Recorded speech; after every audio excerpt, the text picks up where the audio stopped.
नमस्कार और स्वागत है आप सबका weekly legal news with Akshay के नए एपिसोड में।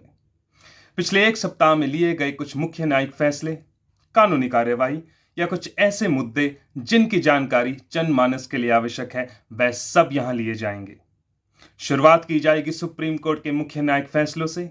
उसी तरह विभिन्न हाई कोर्ट्स और निचली अदालतों के डिसीजंस लिए जाएंगे। तो शुरुआत करते हैं सुप्रीम कोर्ट से। पिछले सप्ताह सुप्रीम कोर्ट की जस्टिस डी.वाई. चंद्रचूड़ और जस्टिस हिमा कोहली की बेंच ने रेप केसेस में किए जाने वाले 2 फिंगर टेस्ट पर पूर्ण रूप से पाबंदी लगाई। कोर्ट ने कहा यह बड़े दुख की बात है कि अभी भी एक रेप विक्टिम को 2 फिंगर टेस्ट का सामना करना पड़ता है।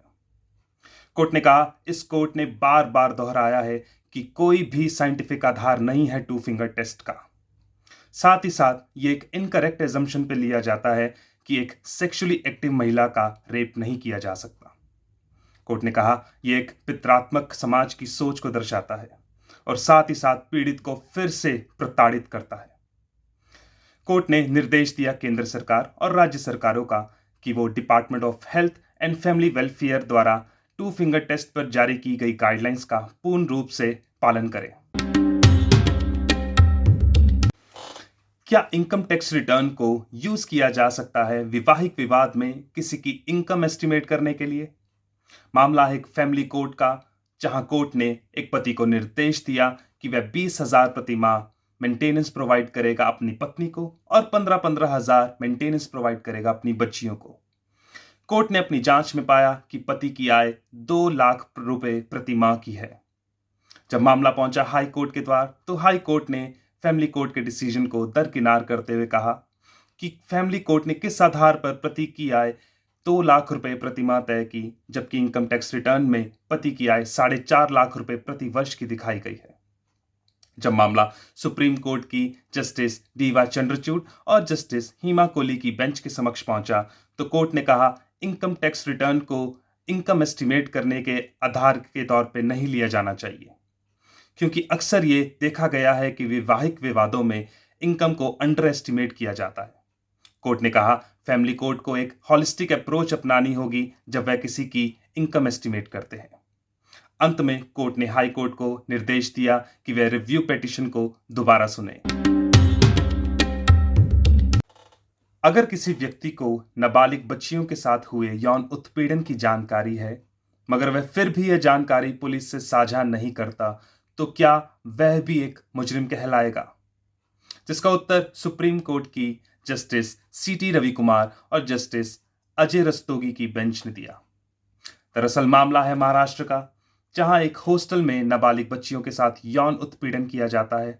आरोपी बनाए जाते हैं सुप्रिंटेंडेंट और 4 अन्य व्यक्ति। एक आरोपी जो मेडिकल प्रैक्टिशनर होता है, जिसने उन बच्चियों का इलाज किया होता है, उसको भी बनाया जाता है। उसे इसलिए आरोपी बनाया जाता है क्योंकि उसको यह जानकारी थी कि बच्चियों के साथ रेप किया गया है, मगर वह जानकारी पुलिस से साझा नहीं करता। मामला पहुंचता है बॉम्बे हाई कोर्ट के द्वार। बॉम्बे हाई कोर्ट उस मेडिकल प्रैक्टिशनर को बरी कर देते हैं। जब यह मामला सुप्रीम कोर्ट की बेंच सुनती है, तो सुप्रीम कोर्ट की बेंच कहती है कि पोक्सो एक्ट के सेक्शन 19 सब सेक्शन 1 में साफ साफ कहा गया है कि अगर किसी व्यक्ति को नाबालिग बच्चियों के साथ हुए यौन उत्पीड़न की जानकारी है, तो उसे पुलिस के साथ साझा करना पड़ेगा, और अगर कोई व्यक्ति इसमें लापरवाही दिखाता है या वह जानकारी साझा करने से मना करता है, तो वह भी एक मुजरिम कहलाएगा पोक्सो एक्ट के तहत। अंत में supreme court Bombay high court के डिसीजन को खारिज करते हैं। अगर आप किसी पुलिस स्टेशन में वीडियो रिकॉर्डिंग करते हैं, तो क्या वह एक अपराध माना जाएगा? जिसका उत्तर बॉम्बे हाई कोर्ट की नागपुर बेंच ने दिया। दरअसल 2 व्यक्ति झगड़ते हुए पुलिस स्टेशन पहुंचते हैं। पुलिस जब उनके केस का निपटारा करती है, इसी दौरान एक व्यक्ति वो सारी प्रोसीडिंग्स को वीडियो रिकॉर्ड कर लेता है। पुलिस उस व्यक्ति के खिलाफ section 3 subsection 1 of official secrets act के तहत केस दर्ज करती है। दरअसल section 3 subsection 1 of official secrets act कहता क्या है? वह कहता है कि अगर कोई भी व्यक्ति अगर स्टेट के इंटरेस्ट के खिलाफ किसी प्रतिबंधित जगह पर इंस्पेक्शन करता है या उसे पास करता है, तो उसे जेल की सजा हो सकती है। और प्रतिबंधित जगह की डेफिनेशन सेक्शन 2 सबसेक्शन 8 में दी गई है। जब कोर्ट के समक्ष ये मुद्दा पहुंचा तो कोर्ट ने कहा सेक्शन 2 सबसेक्शन 8 में कहीं भी यह नहीं कहा गया कि पुलिस स्टेशन भी एक प्रतिबंधित जगह है। अंत में कोर्ट उस व्यक्ति पर की गई एफआईआर को खारिज करती है। पिछले सप्ताह द हिंदू अखबार में छपी फॉरेस्ट सर्वे ऑफ इंडिया की रिपोर्ट के अनुसार 6000 से ज्यादा पेड़ जिम कॉर्बेट पार्क में काटे गए पाखरो टाइगर सफारी के लिए, जिसका संज्ञान नेशनल ग्रीन ट्रिब्यूनल ने लिया और कहा कि इसकी अकाउंटेबिलिटी और जितना भी एनवायरमेंटल डैमेज हुआ है उसकी जांच होनी चाहिए। जिसके तहत ट्रिब्यूनल ने 3 सदस्यीय कमेटी गठित की, जिसका काम यह होगा कि वह एनवायरमेंटल रिस्टोरेशन के लिए अब क्या कदम उठाए जाने चाहिए उसकी रिपोर्टिंग करेगी। साथ ही साथ वह जितने भी वायलेटर्स हैं उनको आइडेंटिफाई करेगी। अब मुद्दा सीधा मद्रास हाईकोर्ट के द्वार से, जहां एक 17 वर्षीय युवक 2017 में सुसाइड कर लेता है और उस सुसाइड का आरोप माँ बाप बच्चे के हेडमास्टर पर लगाते हैं कि उसी हेडमास्टर के डिसिप्लिनरी एक्शंस, अनुचित भाषा का उपयोग और स्ट्रिक्टनेस के कारण हमारे बच्चे ने सुसाइड किया।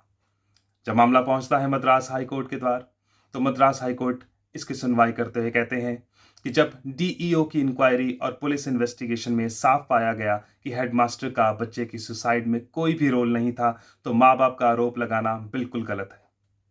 कोर्ट ने कहा सुसाइड के केस में माँ बाप सीधा स्कूल प्रबंधक, टीचर्स या हेडमास्टर पर आरोप लगा देते हैं, जिससे स्कूल की छवि पर बहुत बड़ा धब्बा लगता है।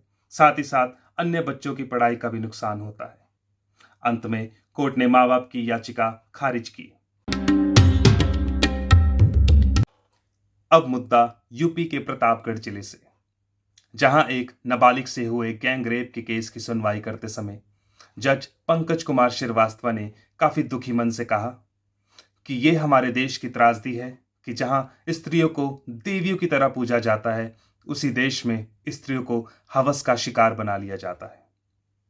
कोर्ट ने कहा कि हमने मुख्यमंत्री से लेकर प्रधानमंत्री तक महिलाएं देखी हैं, फिर उसी समाज में ऐसी घिनौनी घटना होना यह हमारे समाज पर एक बहुत बड़ा प्रश्न चिन्ह लगाती है। कोर्ट ने अंत में 3 में से 2 आरोपियों को फांसी की सजा सुनाई और ये उम्मीद जताई कि ये बच्ची भविष्य में अपना जीवन सही रूप से जी सके। कोर्ट ने कहा कि ये बड़े दुख की बात है कि सीता माता की तरह इस बच्ची को भी अब हर दिन परीक्षा के तौर पर गुजारना होगा। अब मामला बेंगलोर की निचली अदालत से, जहां एक 21 वर्षीय इंजीनियरिंग छात्र को 5 साल की सजा सुनाई जाती है। मामला है 2019 का, जब पुलवामा अटैक भारत पर होता है। उसी का जश्न मनाते हुए यह छात्र फेसबुक पर पोस्ट डालता है। जब कोर्ट के समक्ष मामला पहुंचता है तो कोर्ट ने कहा कि इसके द्वारा किए गए ऐसा कार्य भारत की संप्रभुता और अखंडता को नुकसान पहुंचाने जैसा है। कोर्ट ने कहा यह 21 वर्षीय कोई अनपढ़ बालक नहीं है, बल्कि यह एक इंजीनियरिंग का छात्र है, जिसने एक नहीं बल्कि कई बार न्यूज़ चैनल्स के पोस्ट पर जा जाकर भारत के खिलाफ अभद्र टिप्पणियां की, मारे गए शहीदों के खिलाफ अभद्र टिप्पणियां की और प्रधानमंत्री के खिलाफ भी काफी अपशब्द कहे।